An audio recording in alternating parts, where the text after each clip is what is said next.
What if hacking were a sport? We're going to start with sports first, and I'm going to use football as an example. Not because I'm such a big football fan, but I think it's an easy example. So, you don't just wake up being a football player, a professional one.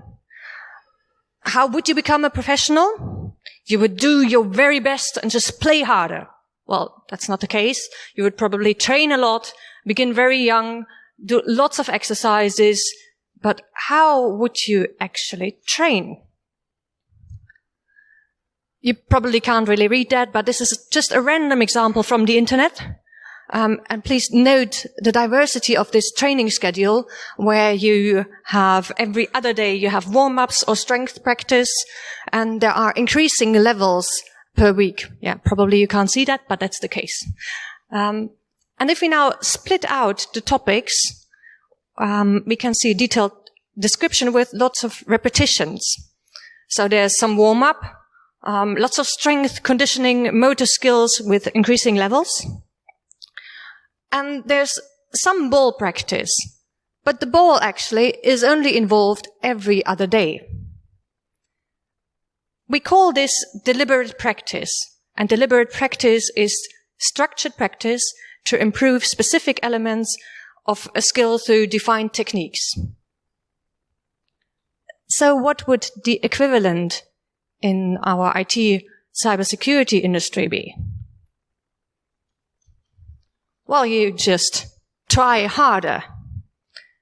Try harder, for the ones who don't know, is the slogan of offensive security, which is known for their OSCP certification, the Offensive Security Certified Professional, which contains a practical exam where you have to hack 5 machines in 24 hours. Now, think again. In football, the shouting, play harder may somewhat work, but it's not the practice what's actually been done. But if you think of something a bit more difficult, imagine learning how to play the violin and just getting the advice, play harder. It just won't do. So of course I get what they're trying to say. They're trying to say, don't give up, be perseverant. But it's just this one piece of advice.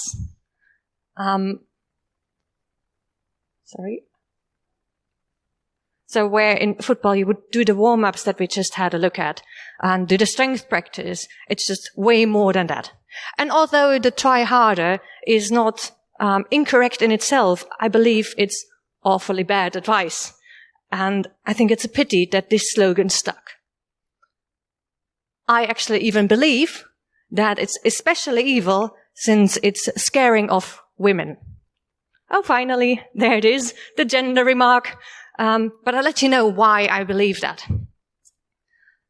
I don't really have evidence for that. But what we can have a look at is just studies being done that are somewhat related to it. What you can see here is evidence from Speedcubers competitions, where you have a similar competitiveness as in the trying harder, as in the OSCP exam, and that you cannot ask for help. We have rounds here where you get from one round to the other one, and we can see from this study from 2021 with Speedcuber competition in several rounds, it says, whereas boys are slightly discouraged by failing to qualify for the second round, girls are affected more and are more likely to give up forever. Furthermore, we find that this gender difference is most significant in countries with larger gender gaps in labor market outcomes. There is actually a similar study from 2019 about the Dutch Math Olympiad, which shows similar outcomes and shows that women are more likely than men to stop competing if they lose. It's not that black and white, and you can, if you note the second part, you can also think about if it is nurture or nature, why this might be. But it's just a study, and I think you can compare those two and make the statement, maybe it's not the best thing to go for this competitiveness. But okay, back to the OSCP. I got certified, but actually I don't believe I got certified by trying harder. So what did I do? Of course, I worked through all the examples, all the materials they provided, and I did the lab, but the advice of just trying harder did not work for me. Eventually, I found a YouTuber called Infosec who publishes walkthroughs of retired Hectorbox machines, and these machines are very similar to the OSCP exam machines. So I got a Hectorbox premium account, and I would get access to those machines to practice with. And what I would then do is just try to hack the machine until I got stuck. Maybe I got stuck for a couple of hours, but sometimes it was really just half an hour that I tried and just failed and thought, okay, I don't know how to continue. And then I'd watch the video up until that point and just a little bit further. So I would get a hint. Then I would stop the video again and then I would continue, document it all, and then have such a cycle. I just got help and could own the machines. I tried to do one flag a day, so one machine a day, and I practiced and practiced and practiced. On the left-hand side, you can see all the machines that I pawned. And eventually, I passed the exam. From my experience, this is not what people recommend in the field. In the field, people recommend just to try harder, to be perseverant, but not to, what this is actually doing, cheating. And now I passed, and you don't know why and how, and maybe I don't really know for certain why and how, but I passed, and this is just anecdotal. So is there any evidence that this is good advice? Again, I don't have evidence for this specific advice, but I can compare it again with studies. There was a study in Sydney, Australia, with 9-year-olds being taught math. Usually when teachers teach math, you get one so-called worked example, which you can see here, which just explains how to solve an equation. Later on, the students practice and practice and practice. There's a long practicing phase, and then you get tested. In this case, what they did with the study is they divided a group. One had just the regular math procedure as I just described, and the second group got such a worked example next to the practicing. And I could practice but cheat every now and then and just look in an example how it was done. And then the normal group, it took them 2 minutes to do the test, whereas the group with the worked example, they were 20 seconds faster, which is a lot if you look at the complete times. So you can argue, of course, again, if watching Infosec videos is equivalent to a worked example, but I think it still holds because you practice with help. By the way, I also practiced OSCP buffer overflows with such a self-made worked example and a step-by-step guide. So I could just then look it up during the exam, what I did previously that was allowed. Of course, OSCP is just a certification. It's not a representative of the hacking. However, the slogan of trying harder is so prominent that I just had to include it. So how else then does practicing hacking work? We practice hacking a lot with the so-called Jeopardy-style capture the flags. This means that the tasks you get are increasingly difficult, and sometimes you get a couple of hints. This is educationally really good, and famous examples of this is the capture the flag of WICCON, which is really difficult, but it's still such an example. And in the Netherlands, we have the so-called Challenge the Cyber for youth and students. On this Challenge the Cyber website, by the way, is a links list which points you to more capture the flags that you can practice with. And this is really nice practice. As with all things, there are, of course, limits. And in this case, I think one of the limits is that you don't really have self-awareness when you practice with it. So you're not aware what you're practicing specifically. And the second one is you train being good at capture the flags, but there's so much more to hacking and security than the capture the flags. So let's have a look at the broader spectrum. These are two excerpts of a blog post by Daniel Miesler about how to build a successful Infosec career. And he states that usually people in security have a background in one of those three topics: system administration, networking, or development. And he furthermore states that you should have a good foundation in all three of them to become a good cybersecurity professional, and preferably in-depth knowledge in at least one of them. So if we compare that with playing football again, the CTF would maybe be playing with an empty goal, but you'd also like to practice the pure muscle strength. And I think, well, for me, in security, we have those three pillars that are worth studying. Since I've been a developer, in the past, I'll focus on the development part here. And I'll also focus on the brain and developing, so we can see and understand how we can best practice deliberately there. For the rest of the talk, or the main rest of the talk, I will be heavily based on The Programmer's Brain, which is a book by Feline Hermans, which I really can highly recommend. We will focus on reading code and thinking about code, which she explains way more, but I will focus on that for now. And I think it's important for both beginners and advanced security people. For beginners, you want to be able to read the code quickly, but you also want to understand, for example, the exploit code you're running. You don't want to, by accident, run malware. But even for advanced people, it can be really beneficial. Half a year ago, I ran into someone who found a kernel exploit by just reading the code. Okay, let's have a look at reading the code. Who can tell me what this code actually does? So what will the result of this be? Maybe we can start easier. Do you know what language it is written in? I heard C, that's correct. So any idea, what does it do?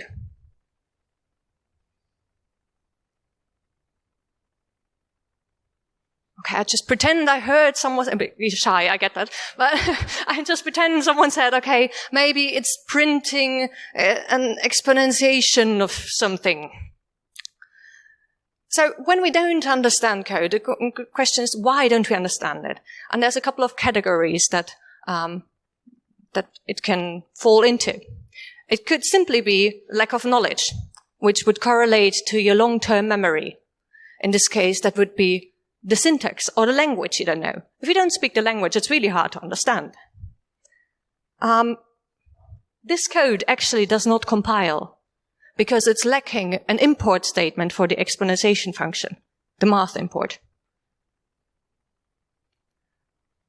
Then there could be a lack of information, which correlates to your short-term memory. And an example of this would be the exponentiation function. You understand that it gets something, it returns something, but if you don't know what it's really doing, it might be that you don't understand the code. And third, there might just be lack of processing power.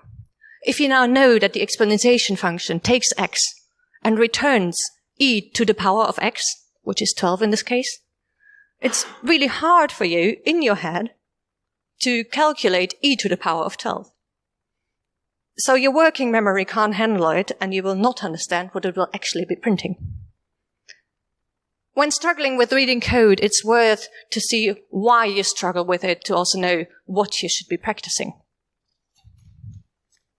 We'll do another small test. I'll briefly show you some code, and you tell me what you saw.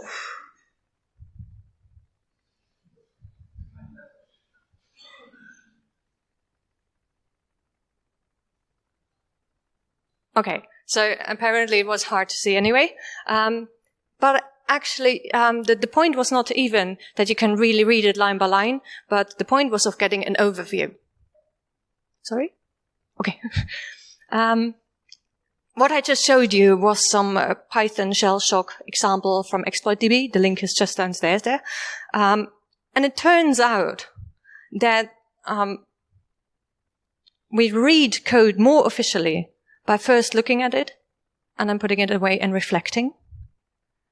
And it also turns out, or at least this is my claim now, that the more programming experience you have, the more you remember after just a small glimpse, because you know what to look at and you just filter automatically.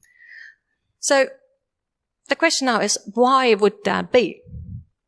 And there's been studies again. Studies showed that the better you master chess, the more you can recall from a setup when shown for a short period of time. This is actually not true if the pieces are placed randomly on the board. And it turns out chess players don't see, in this case, 3 pawns, a tower and a king, but they simply see castling and the 3 pawns in the starting position. And this concept of not seeing the small details, but with making bigger chunks, is called chunking. And I think similarly, programmers recognize patterns. And I know in the security industry, people always say, oh, you don't need to know how to code. You need a bit of scripting and then you're fine. I disagree with that. I think experience in programming really helps you since you make bigger chunks. You can analyze things more quickly. And I think it's really worth studying those concepts, the data structures and the syntax. So now that we have looked at a couple of those studies and know how the brain might work, let's have a look at a possible deliberate training session. What can we do? So we could take a somewhat familiar code to us where we already know what it will be doing. So in this case, well, not in this case, in your first case, it might be shell shock where you already know what it is doing roughly. We know how the mechanism works. And then you just go to ExploitDB and just check out the code. Then you take a piece of pen and paper. You watch the code for maybe 1 or 2 minutes, put it away and try to write down everything you remember. I did this with the programmer's brain example where I just had random code and then tried to reproduce it. I had lots of mistakes there. Then, of course, you compare what did you do, right or wrong, and try to categorize what kind of lack of knowledge was it. In my case here, I clearly did not, okay, you can't see that, but I clearly did not understand the for loop. I just didn't get what it was doing, so it was really hard to reproduce it because it was just numbers to me. So this might be something that I then would like to practice. Now back to the code. You can also just look at the code again and then see if you can find chunks.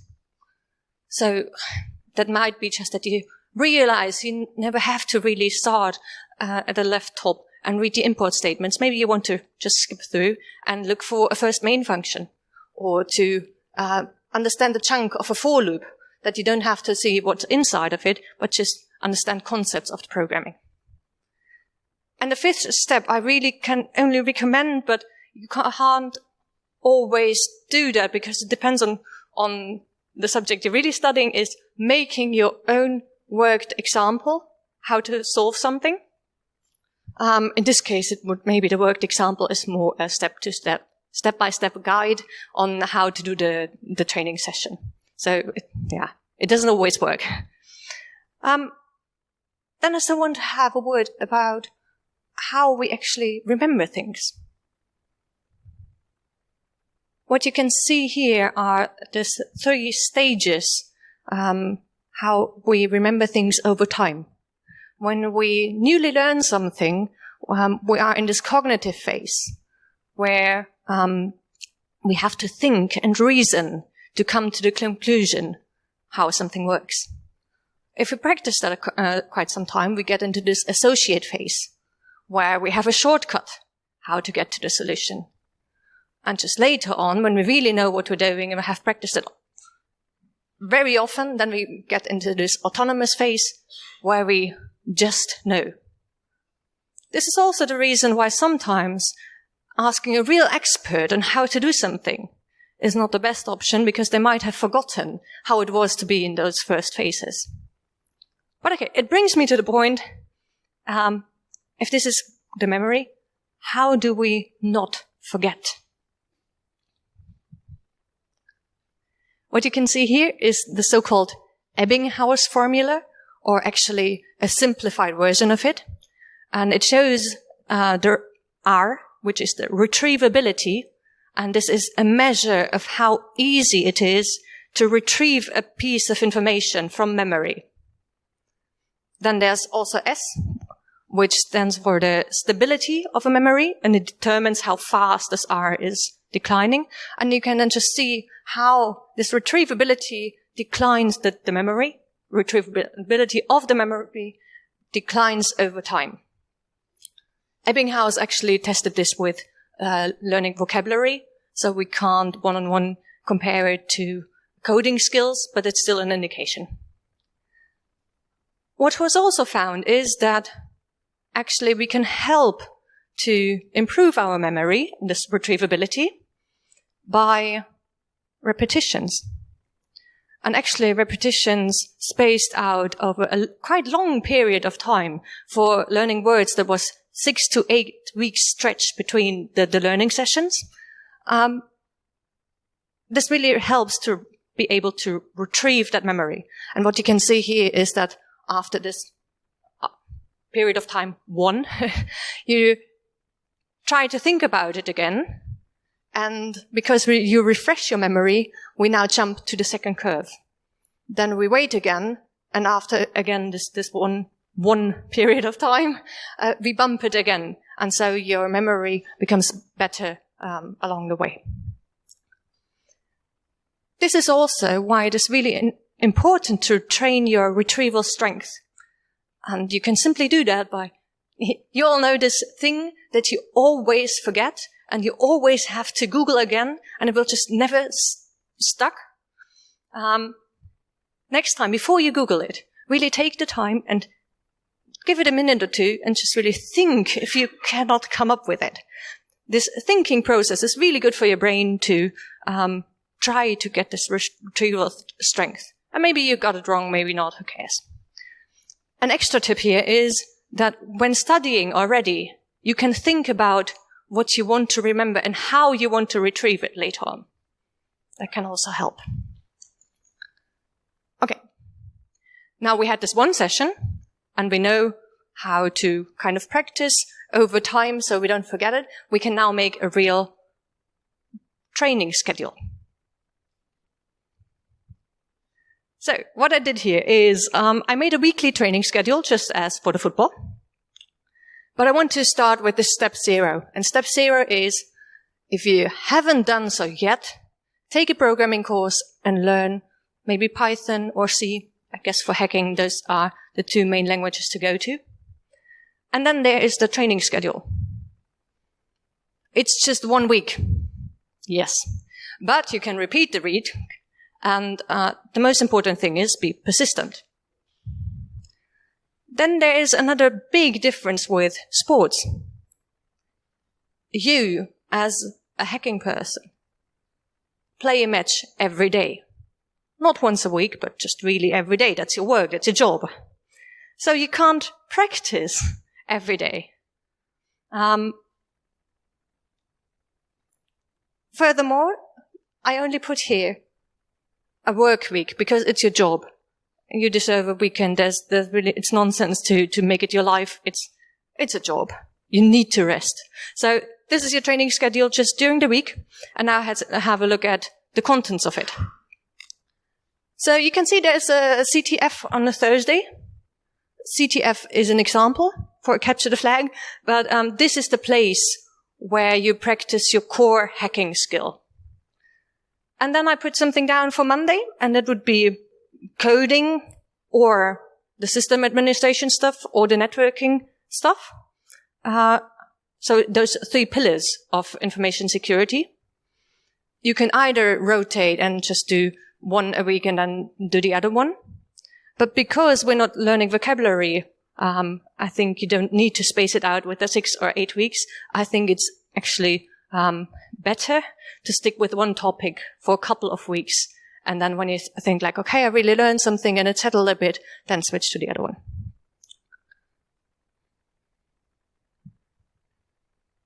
Then the first time, if you can, try to make this worked example. So it's not really in the schedule, but if you do it once and then reuse it, that's fair enough.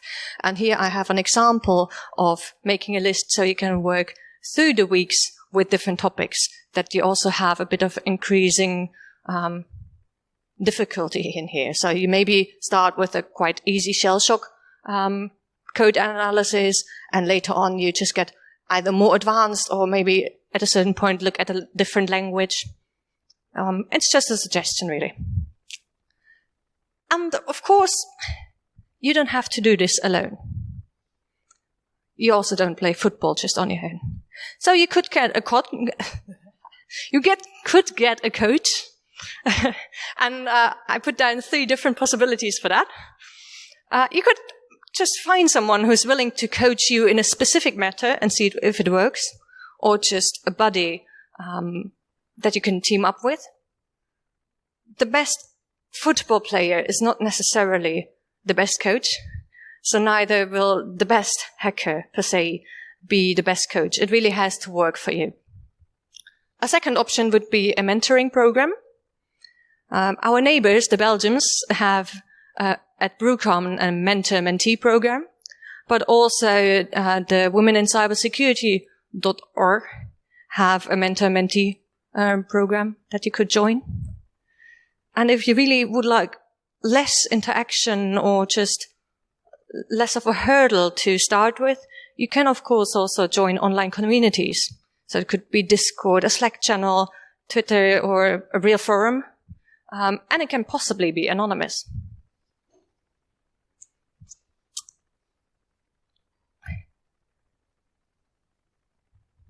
When you're doing top sport, it's not only about sporting, it's also about lifestyle.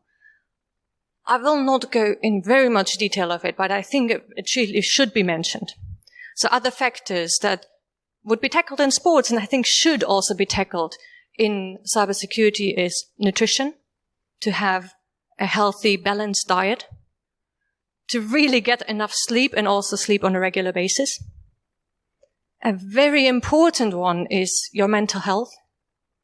And I think this really, more time should be spent on this topic, but I'm not a professional, so I won't spend more time on the topic. But I think it deserves the attention. And then there is physical activity. Already thousands of years ago, the Greek noticed that you should combine the mental and the physical activity, that it's really just healthy for your body. Since I'm not really an expert in any of those, I just want to mention a couple of things that I feel that I'm kind of good in, because I have a background in biochemistry. I would like to talk quickly about those 3 lovely molecules. Does someone know what this sweet, innocent-looking small thing is? It's ethanol. It's the drinking alcohol, yes. So how many football players who play professionally drink every day? Yeah, I don't know, but I assume none of them do, because it's really just not healthy. And I think, and it's something that strikes me, because in our industry, I see lots of people drinking during the week. I don't think that's normal. It's maybe normal to us because we see it so much, but I don't think it's normal and don't think it's healthy. The second one, who knows what this is? Yes, that's sugar. So this is a disaccharide with a glucose and a fructose, making just normal sugar. Your brain actually only works on glucose. So sugar is necessary because we need the glucose for getting the brain to work. The problem is that we very often introduce those sugar peaks, by eating those small sugar chains. And those sugar peaks are just really bad for your entire health, but also for your functioning brain power. I'm not doing that myself. I love a cookie, but in theory, sometimes it would just be better instead of the candy, or the pizza that we have so often at such events like these. Just have a potato instead, where those chains are longer, where it takes longer to break them down, and you can function really nicely for longer at a higher level. The last one. Yes, that's caffeine.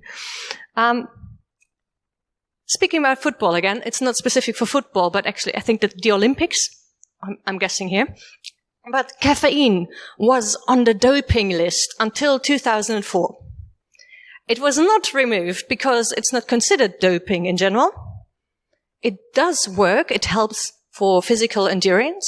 So when you run a marathon, it will be easier if you're on caffeine. It was only removed because it's hard to say why you had it, because it's in so many things that we casually just take in. So coffee, of course, but also in chocolate there's some caffeine. That's why they removed it. But this is more the physical endurance. There is a really nice, very long article by the American military, who in general just tests those substances. And they found that it helps to some degree for your alertness. But they do advise that if you can choose between having that or sleeping, taking a nap, you should actually have a nap. Of course, the scenario is a bit different. They look at long distance flights where the pilot later on still has to shoot at a very specific target. But it's still controversial how caffeine really helps you. And I think this is just something also to notice again, because it will meddle with your sleep.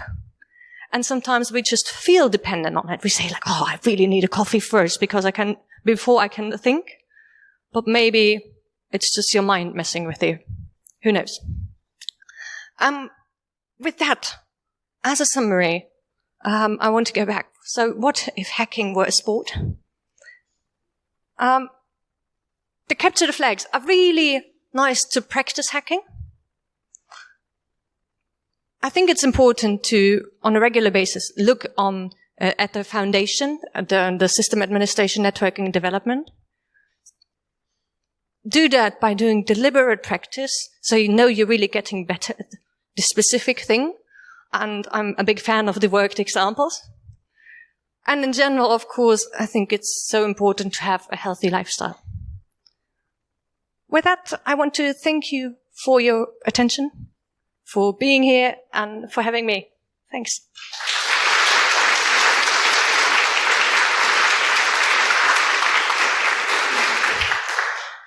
Do you have any questions?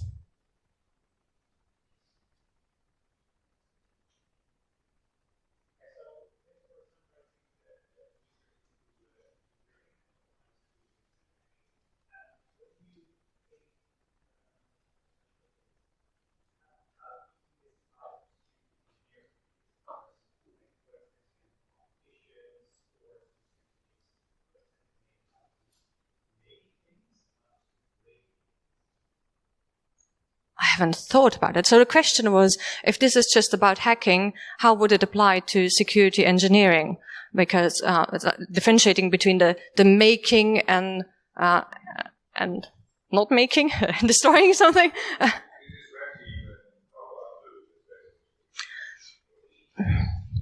So there's one thing where I really think it makes a difference, and this is this is the caffeine part. So what you see a lot with the blue teaming is you have the shifts with night shifts, and you really have to be alert at a certain point. So the lifestyle part is, I think, trickier than with the red teaming, because you're under stress for a lot of time. And I think this is then important to extra stress that you have a good lifestyle, that you make it as easy as possible. That if you have to do this, the shifts of being on duty, on call, that you really know that you have enough time where you can also relax, that you can see that you can usually have a good night's sleep, because a lot of blue teamers are really overworked crazily. And I see that a bit less in a red teaming, or at least that's my perception. Not sure if this answered your question. Okay. Yes? Yes. Okay, so I added 2 slides for here, but they were already online, and you can find them on my GitHub, just a PDF, because I abuse GitHub for that. You can find them under my handle synaptic cleft, which is spelled with a dash, which is a brain thing. And then there is some hacker sports slides.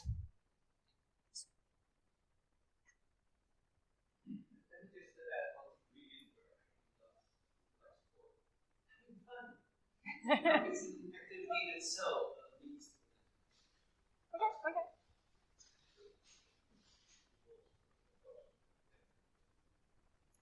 Any other questions?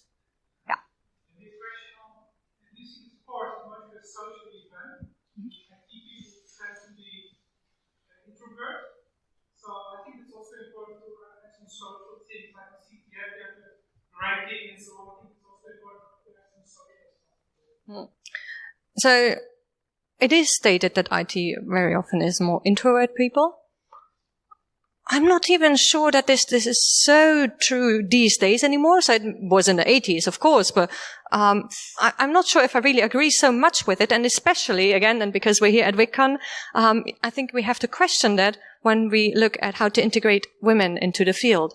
Because, well, maybe the working together, maybe there is lots of really good security professionals who would just enjoy working together and like a bit less of the competitiveness. And then you could have a look at, and this is actually the first question here, do I really believe that the CTFs are so good?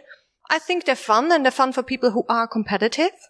But there's lots of people who are extremely qualified who are just not that competitive by nature. So maybe we could have extra events where we focus more on the working together, where it's still gamification and where it's still playing, but not playing against each other, but more together.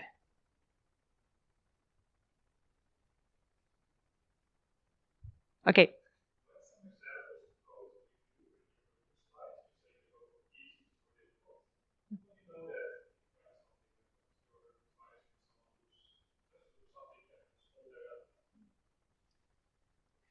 I think this is a wonderful question for no matter where you start to learn something and don't know something yet. How do you know where to start, what to do? Because there's so much material out there. How can you, without having the knowledge, make a good decision where to start? Well, I haven't found that golden egg yet. It's one of the very few things that I use ChatGPT for, because it gives me just an order of things that are more likely to end up there. So I use that, but also I think that a coach and just this working together really helps. I'm not very active on the social media, but this is the parts that I always regret not being active at, because otherwise, if I would be on X, Twitter, then I could just sometimes ask like, hey, I want to do this. Does anyone have advice for it? And then you get lots of, well, okay, not competent, maybe competent advice. You still have to filter a bit, but then you just hope that the mass isn't wrong. So, I came up with this list because I had a look at it, and I want to use it maybe for students later on to check out code, and then I try to get increasing difficultiness.